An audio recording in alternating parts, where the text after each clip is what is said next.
श्री योग वासिष्ठ द्वितीय भाग निर्वाण प्रकरण प्रारंभ। वाल्मीकि जी बोले, हे भारद्वाज, उपशम प्रकरण के अनंतर अब तुम निर्वाण प्रकरण सुनो, जिसके जानने से तुमको निर्वाण पद प्राप्त होगा।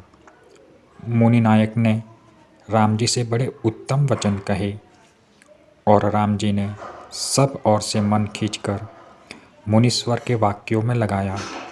राजा लोग भी निस्पंद हो गए, मानो कागज पर चित्र लिखे हो, और वशिष्ठ जी के वचनों को विचारने लगे।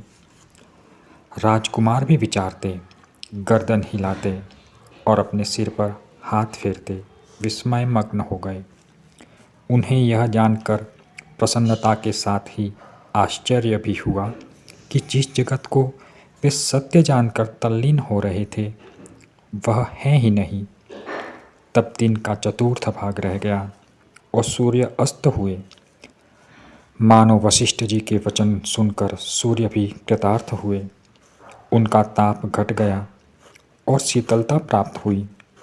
स्वर्ग से जो सिद्ध और देवता आए थे, उनके गले में मंदार आदि वृक्षों की फूलों की मालाएं थी।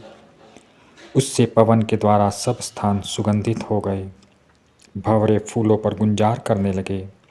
झरोखों के मार्ग से सूर्य की किरणें जो आती थी, उनसे सूर्यमुखी कमल जो राजा और देवताओं के शीश पर थे वैसे ही सूख गए, जैसे मन से जगत की सत्ता निवृत्त हो जाती है और वृत्ति संकुचती जाती है। सभा में जो बालक और पिंजरों में जो पक्षी बैठे थे, उनके भोजन का समय हुआ। बालकों को भोजन कराने के निमित्त माताएं उठी। तब चौथे प्रहर राजद्वार पर नौबत नगाड़े, भेरी, सहनाई आदि बजने लगे। और वशिष्ठ जी जो बड़े ऊंचे स्वर से कथा कहते थे, उनका स्वर नगाड़ों और बाजों से दब गया।